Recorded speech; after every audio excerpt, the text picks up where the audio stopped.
나의 영혼이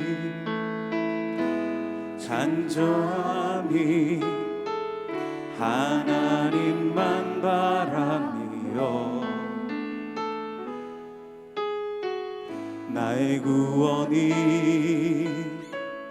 그에게서 나는 도다. 나의 영혼아 잠잠히 하나님만 바라라. 나의 소망이 저에게서 나는 도다. 오직 주만이 나의 반석 나의 구원이시니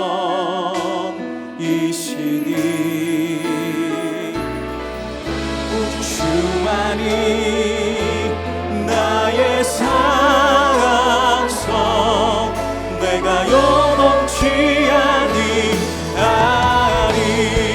오직 주만이 나의 반석 나의 구원이시니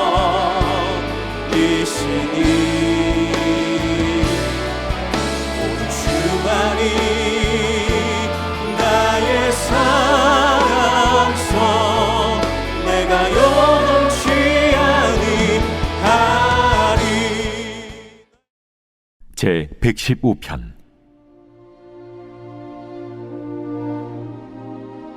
여호와여, 영광을 우리에게 돌리지 마옵소서.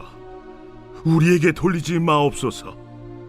오직 주는 인자하시고 진실하심으로 주의 이름에만 영광을 돌리소서. 어찌하여 문나라가 그들의 하나님이 이제 어디 있느냐 말하게 하리이까. 오직 우리 하나님은 하늘에 계셔서 원하시는 모든 것을 행하셨나이다. 그들의 우상들은 은과 금이요 사람이 손으로 만든 것이라. 입이 있어도 말하지 못하며 눈이 있어도 보지 못하며 귀가 있어도 듣지 못하며 코가 있어도 냄새 맡지 못하며 손이 있어도 만지지 못하며 발이 있어도 걷지 못하며 목구멍이 있어도 작은 소리조차 내지 못하느니라. 우상들을 만드는 자들과 그것을 의지하는 자들이 다 그와 같으리로다. 이스라엘아, 여호와를 의지하라. 그는 너희의 도움이시요 너희의 방패시로다. 아론의 집이여, 여호와를 의지하라. 그는 너희의 도움이시요 너희의 방패시로다. 여호와를 경외하는 자들아, 너희는 여호와를 의지하여라. 그는 너희의 도움이시요 너희의 방패시로다. 여호와께서 우리를 생각하사 복을 주시되 이스라엘 집에도 복을 주시고 아론의 집에도 복을 주시며 높은 사람이나 낮은 사람을 막론하고 여호와를 경외하는 자들에게 복을 주시리로다. 여호와께서 너희를 곧 너희와 너희의 자손을 더욱 번창하게 하시기를 원하노라. 너희는 천지를 지으신 여호와께 복을 받는 자로다. 하늘은 여호와의 하늘이라도 땅은 사람에게 주셨도다. 죽은 자들은 여호와를 찬양하지 못하나니 적막한 데로 내려가는 자들은 아무도 찬양하지 못하리로다. 우리는 이제부터 영원까지 여호와를 송축하리로다. 할렐루야. 시인은 우리에게 영광을 돌리지 말아달라는 돌발적인 표현으로 1절을 시작합니다. 영광을 돌리다 라는 뜻은 영광을 나타내다 라는 뜻입니다. 그래서 1절은 이런 뜻을 담고 있습니다. 여호와여, 주의 영광을 우리를 위해서가 아니라 오직 주의 이름을 위하여 나타내옵소서. 주의 인자하심과 진실하심을 위하여 나타내옵소서. 하나님께서 이스라엘을 위해서가 아니라 자신의 거룩하신 이름을 위해 역사 속에 개입하셔서 자기 백성을 회복하길 원하는 공동체의 소원이 담겨 있습니다. 왜 이들이 이런 소원을 담게 되었을까요? 그 이유가 2절에 나와 있습니다. 2절에서는 이방 나라 사람들이 이렇게 하나님을 조롱합니다. 너희 하나님이 도대체 어디 계시냐? 이 말 속에는 많은 이야기들이 함축되어 있죠. 너희 하나님 진짜 너희와 함께 계시냐? 너희 꼴을 보아라. 너희 하나님이 정말 너희의 구원자라면 어떻게 너희를 재앙 가운데 버려둘 수 있겠느냐? 너희의 고난을 보아하니 하나님이 무자비하거나 무관심하거나 아니면 무능한 것이 분명하다. 이스라엘이 어려움 가운데 있기 때문에 하나님이 이방 나라로부터 간접적으로 조롱을 받고 있었습니다. 온 이방 나라가 자신의 하나님을 조롱하며 이스라엘의 처지를 비웃자 시인은 3절에서 이렇게 대답합니다. 오직 우리 하나님은 하늘에 계신다. 그리고 하나님은 자신의 뜻대로 모든 것을 행하신다. 시인은 자신과 공동체의 하나님이 우리의 하나님이라고 선포합니다. 우리라는 것은 이스라엘과 하나님이 언약의 관계 속에 있다는 것을 말해요. 여기에서 하늘은 장소에 대한 것이라기보다는 창조물과 피조물 사이에 있는 근본적인 차이를 말하고 있습니다. 그 뒤에 이어서 나오는 하나님에 대한 설명이 이를 뒷받침합니다. 하나님은 자신의 뜻대로 모든 것을 행하신다. 하나의 현상을 두고 이방 나라와 이스라엘 공동체의 해석은 다르게 표현되고 있습니다. 인생의 어려움과 고난은 그를 돕는 신이 무능하거나 신에게 버림을 받은 것이다 라고 생각하는 이방 나라의 시각과 신자가 어려움과 고난을 경험한다 해도 하나님은 그의 이름과 인자하심과 자비함으로 영광을 나타내시는 것이라는 시인의 시각이 충돌하고 있습니다. 이들의 상반된 시각은 욥의 세 친구가 하나님을 바라보는 시각과 비슷합니다. 욥은 하나님을 경외하는 사람이었어요. 그러나 갑자기 어려운 일을 연달아 만나기 시작하죠. 욥의 입장에서는 이 현상이 이해가 되지 않았습니다. 욥은 알 수 없는 하나님을 만나고 있었습니다. 그러나 욥의 세 친구는 이 상황 속에서 하나님의 의도를 정확하게 파악합니다. 욥이 죄를 지었기 때문에 하나님께서 이런 고난을 허락하신 것이니 얼른 회개하고 이 상황에서 벗어나라라는 조언을 합니다. 세 친구들이 알고 있는 하나님은 권선징악이라는 틀 속에 완벽하게 들어맞는 하나님입니다. 이 말씀을 유년부 친구들과 나눌 기회가 있었습니다. 친구들에게 질문했어요. 친구들아, 욥과 세 친구들 중에 누가 진짜로 하나님을 만난 것 같아? 알 수 없는 하나님일까? 아니면 내가 100% 예측할 수 있는 하나님일까? 아울러 이런 질문도 던졌습니다. 내가 아는 영역이 더 큰 것 같니? 아니면 내가 모르는 영역이 더 큰 것 같니? 친구들은 모르는 영역이 더 크다고 대답했습니다. 네, 맞습니다. 욥은 유한한 몸으로 무한하신 초월자 하나님을 만나고 있었고 욥의 세 친구들은 자신의 생각 안에 퍼즐처럼 들어맞는 파악하기 쉬운 이해 가능한 하나님을 만나고 있었습니다. 하나님이 내 생각 안에 딱 들어맞는 하나님이라면 그런 생각을 가진 자들은 하나님을 어떻게 생각할까요? 그리고 어떤 모습으로 살아갈까요? 파악하기 쉬운 하나님, 내 생각대로 움직이는 하나님, 내가 원하는 것을 들어주시는 하나님. 하나님의 뜻은 내 알 바 아니죠. 결국 이들의 끝은 우상 숭배를 하는 것과 다름이 없습니다. 내가 다 이해가 되고 파악이 된다면 그것은 신이 아니죠. 혹시 하나님의 뜻이 바로 이해가 되시나요? 그렇다면 다시 생각해 봐야 합니다. 내가 과거에 이런 잘못을 했기 때문에 지금 이런 고난을 당하고 있는 거야. 모든 고난은 하나님의 허락 없이는 안 되는 것이니 내가 그때 실수한 게 맞아. 정말 그럴까요? 그럴 수도 있지만 아닐 수도 있습니다. 우리 삶 안에는 더 깊고 더 많은 하나님의 뜻이 담겨 있습니다. 그리고 고난 가운데서도 우리 하나님은 우리를 위해 일하고 계십니다. 혹시 이해가 되지 않는 하나님을 만나고 계신가요? 제대로 만나고 계신 겁니다. 그러나 하나님은 우리가 이해되지 않는 상태로 하나님과의 관계를 끝내기를 원하지는 않으십니다. 하나님은 우리에게 약속하신 성경 말씀에 자신의 뜻을 담으셔서 지금도 우리와 소통하고 계십니다. 평범하게 알고 있던 어떤 말씀이 어느 날 갑자기 내 논리와 지식의 속도를 뛰어넘어 내 영혼에 새겨질 때가 있어요. 말로 설명하기는 어렵지만 내 속에서는 이미 이해가 되는 순간이 옵니다. 그 말씀 하나만 붙들면 내가 속한 어려움, 고난, 걱정거리는 아무것도 아닌 것처럼 느껴집니다. 욥이 이해하지 못했던 그 초월자 하나님의 말씀이 내 신비함으로 내 안에 들어오는 순간입니다. 우리는 하나님에 대한 시각이 편협하기 때문에 고난 가운데 있으면 하나님이 움직이시지 않는 것처럼 느낄 때가 있습니다.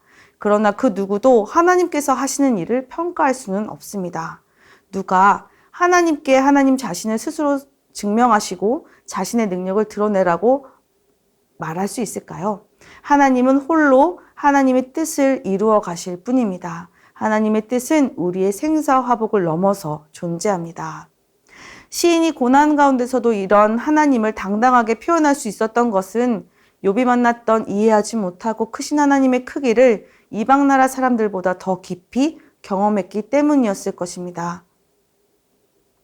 이제 시인은 4절에서 8절 이방 나라 사람들이 섬기고 있는 우상에 대해서 조롱합니다. 자신이 믿는 초월자 하나님에 비해 이방 나라 사람들이 믿는 우상은 너무 뻔하고 너무 알만하고 너무 예측이 가능하고 너무 허탄한 것들이었습니다. 우상은 사람의 손으로 만들어졌습니다. 그리고 그 위에 금과 은으로 덮어 씌웁니다. 여기에서 만들다라는 단어는 앞부분에서 언급된 행하다라는 단어와 같은 어근을 가지고 있어요. 하나님은 자신이 원하시는 것을 행하시지만 우상은 그저 사람들이 만든 것일 뿐입니다. 또 우상은 본 재료가 값싼 재료이기 때문에 그것을 감추기 위해 귀한 재료로 씌워 비천함을 감추려고 합니다. 하나님은 존재 자체가 고귀하시고 지극히 높으신 지존자이신데 우상은 자신의 비천함을 감추려고 값비싼 것으로 둘러버립니다. 5절에서 7절은 우상의 자세한 모습과 그것의 기능을 설명해요. 사람처럼 입, 눈, 귀, 코, 손, 발, 목구멍을 가지고 있지만 이 신체 부위들이 아무런 일을 하지 못해요. 못한다라는 히브리어는 로라는 단어인데요. 여기서 로가 7번 반복됩니다. 로라는 말이 쏟아져 나올 때마다 우상이 가지고 있는 부위의 기능이 하나씩 사라져버립니다. 말하지 못하고, 보지 못하고, 듣지 못하고, 냄새를 맡지 못하고, 만지지 못하고, 걷지 못하고, 소리를 내지 못해요. 어떠신가요? 사람의 생각 안에 만들어 놓은 신과 사람이 이해하지 못하는 영역에 있는 신은 서로 차원이 다르죠. 그런데도 사람은 자신이 이해의 영역 안에 신을 넣어 놓으려고 합니다. 자신이 삶을 주관하고자 하는 통제 욕구가 크기 때문입니다. 이미 아담과 하와가 선악과를 따먹은 이후로부터 우리는 하나님이 없이도 내 힘과 능력으로 살아갈 수 있다는 인생의 주도권은 나에게 있다는 죄의 무시무시한 주장과 늘 씨름하고 싸워야 하는 자일지도 모릅니다. 우리는 천국 가는 그날까지 모든 영역에 있어서 내가 진 주도권을 발견하고 그것을 하나님 앞에 내어드리는 훈련을 끊임없이 해야 합니다. 4절에서 7절까지 신랄하게 우상의 실체를 밝힌 시인은 8절에서 그런 우상을 만들거나 그런 우상을 의지하면 우상처럼 될 것이다 라고 말합니다. 그러면 어떻게 해야 할까요? 시인은 이렇게 권면합니다. 이스라엘아 여호와를 의지하라. 그는 너희의 도움이시요 너희의 방패시로다. 아론의 집이여 여호와를 의지하라. 그는 너희의 도움이시요 너희의 방패시로다.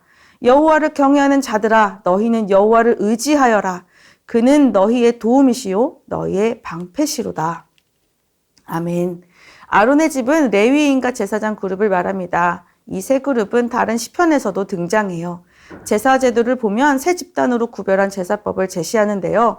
시인이 제사법에 대해 잘 알고 있기 때문에 이렇게 기록한 것이다 라고 주석가들은 보고 있습니다. 본문 안에서 비록 다른 대상이지만 같은 내용을 3번씩 반복하고 있습니다. 지금 시인은 강조를 하고 있는 거예요. 여호와를 의지하는 삶의 자세가 지극히 높으신 하나님 앞에서 우리가 취해야 할 유일한 태도입니다. 하나님을 의지해야 하는 이유에 대해서 언급합니다. 오직 여호와만이 너희의 도움이 되시고 방패가 되신다. 고난 가운데 가장 필요한 것은 무엇인가요? 도움과 보호가 필요합니다. 진정한 도움과 보호는 하나님으로부터 나옵니다. 당장에는 세상의 것들이 우리를 도와주고 우리를 보호해 줄 것처럼 보여도 잠시 내게 머물다가 사라질 것들이고 언제나 내게 머물지도 않으며 실제로 나를 도울 수 없는 것들이 많이 있습니다. 하나님 말고 다른 것에서 보호를 받고 도움을 얻고 계신가요? 하나님을 의지하고 하나님만이 나의 보호와 도움이 되시는 분인 것을 믿고 그 아래서 평안을 누리시기를 진심으로 소망합니다. 또 시인은 말합니다. 하나님이 어떤 분이신지 여호와께서 우리를 생각하사 복을 주시되 이스라엘 집에도 복을 주시고 아론의 집에도 복을 주시며 높은 사람이나 낮은 사람을 막론하고 여호와를 경외하는 자들에게 복을 주시리로다. 여호와께서 너희를 곧 너희와 너희 자손을 더욱 번창하게 하시기를 원하노라. 너희는 천지를 지으신 여호와께 복을 받는 자로다. 하나님은 복을 주시는 분이십니다. 하나님의 복은 어떤 복인가요? 창세기에 이미 등장했죠. 하나님의 복은 창조적 능력으로 생육하고 번성하는 것입니다. 아무 가치도 없는 것으로 빚어서 생기를 넣으시고 살아가게 하시며 만드신 모든 것을 향하여 생육하고 번성케 하십니다. 하나님의 복은 없는 것에서 생겨나게 하는 복이고 생명이 없는 것에서 살아 숨쉬게 하는 복이며 날이 갈수록 더 강하여지고 부흥케 하는 복입니다. 하나님의 복이 어떤가요? 이 복은 이 땅을 살아가는 우리에게 꼭 필요합니다. 우리는 하나님께 복을 받아 살아가는 하나님의 복이 필요한 존재입니다. 하나님이 이 복을 누구에게 주시나요? 이렇게 꼭 필요하고 너무너무도 좋은 복을 제한 없이 주십니다. 사람의 높고 낮음이 필요 없어요. 하나님 앞에서는 우리 모두가 다 아래에 있습니다. 높고 낮음 상관없이 여호와를 경외하는 모든 자에게 복을 주십니다. 하나님은 우리에게 복 주시기를 원하시는 분이십니다. 그리고 우리 또한 하나님의 복이 필요한 사람입니다. 그런 하나님을 경외하며 복을 누리는 성도님들 되시기를 진심으로 소망합니다. 마지막으로 시인은 공동체에게 하나님께 영광을 돌릴 것을 요청합니다. 하늘은 여호와의 하늘이라도 땅은 사람에게 주셨도다. 죽은 자들은 여호와를 찬양하지 못하나니 적막한 데로 내려가는 자들은 아무도 찬양하지 못하리로다. 우리는 이제부터 영원까지 여호와를 송축하리로다. 할렐루야. 아멘. 하나님께서 땅과 하늘을 만드셨습니다. 모든 것이 하나님의 것이지만 하늘에 계신 하나님께서 땅을 사람에게 주셨습니다. 땅에 있는 자가 하늘의 하나님을 알아보지 못하고 자신이 마치 하늘인 양 자신은 닮은 모양을 만들어 그것을 신으로 삼고 자기 자신에게 빌고 요청하는 삶을 살고 있습니다. 하나님이 자신의 형상으로 사람을 만드신 것을 흉내내는 것 같지만 사람은 그저 땅에 머물 뿐입니다. 심지어 생명이 사람에게서 떠나기도 합니다. 흙으로 시작하여 흙으로 돌아가는 무가치한 존재에 자신의 생기를 불어넣어 살아있는 존재를 만드시고 그를 경외하고 의지하는 자를 보호해 주시고 도와주시고 복까지 내려주시는 하나님을 찬양하기를 원하고 있습니다. 하나님을 믿지 않아 생명에서 영원히 떠난 자들은 더 이상 하나님을 찬양하지 못하지만 하나님을 경외하고 그를 의지하는 자는 지금으로부터 영원토록 하나님을 찬양하는 자로 살 것을 믿음으로 고백하고 있습니다. 이 시는 하나님의 영광으로 시작하여 하나님께 영광을 돌리는 것으로 마무리 짓습니다. 오늘의 본문은 어려움 속에 그의 백성을 그대로 두시는 것처럼 보이는 하나님에 대한 조롱을 참지 못하는 의분으로 시작합니다. 시인과 그가 속한 공동체는 어려운 상황 속에 있습니다. 그러나 그는 하나님이 어떤 분이신지 분명히 알고 확신에 찬 목소리로 담대히 하나님을 증거합니다. 오히려 하나님의 조롱하는 우상의 무능함을 냉소하며 고난 가운데서도 하나님은 분명한 자신의 뜻과 다스림으로 우리의 인생을 주관하고 계신 것과 모든 인간은 하나님의 주권에 대하여 그 어떤 평도 내릴 수 없는 존재임을 우리에게 각인시킵니다. 하나님의 영광을 알고 그것을 추구하는 시인의 고백이 우리에게도 있기를 원합니다. 그것은 지극히 높으신 하나님에 대해 더 깊이 아는 것을 추구하는 것입니다. 이해가 되지 않는 하나님 앞에서 기도하며 말씀으로 씨름하며 내 이해와 지식을 뛰어넘어 신비로 내 마음의 주의 뜻을 담은 말씀을 새겨주시는 귀한 은혜를 경험하시기를 소망합니다. 또 하나님을 경외하고 의지하여 사는 삶입니다. 우리는 하나님의 보호하심과 도움이 필요한 존재입니다. 주 아래서 보호와 도우심을 받고 주시는 복을 누리는 성도님들 되시기를 소망합니다. 오늘 하루 하나님의 영광을 알고 그의 영광을 추구하는 귀한 은혜가 넘치는 하루가 되시기를 진심으로 소망합니다. 3가지 기도 제목으로 함께 기도하시겠습니다. 크신 하나님을 더 깊이 만나길 소망합니다. 나는 주 앞에서 낮고 낮은 피조물일 뿐입니다. 나를 창조하신 주님을 만나는 은혜가 있기를 원합니다. 위대하신 하나님의 큰 뜻이 말씀으로 내 마음에 새겨지는 은혜가 있게 하시고 어려움 속에서도 주의 말씀을 붙들며 승리하는 삶을 허락하여 주소서. 아멘. 세상이 주는 시각으로 나의 삶을 바라보지 말고 나를 향하여 품으신 하나님의 깊은 뜻을 신뢰하며 나를 지키시고 도우시며 복 주시는 주님께 나아가는 은혜를 허락하소서. 아멘. 이번 주 금요 비전 기도회에서 말씀을 전하시는 강은도 목사님에게 성령의 충만함을 주시고 우리에게 꼭 필요한 말씀을 선포하게 하소서. 온 교회가 함께 모여 말씀을 통해 은혜 받고 부르짖어 기도함으로써 개인의 변화, 가정의 변화, 교회의 변화를 경험하게 하소서. 아멘.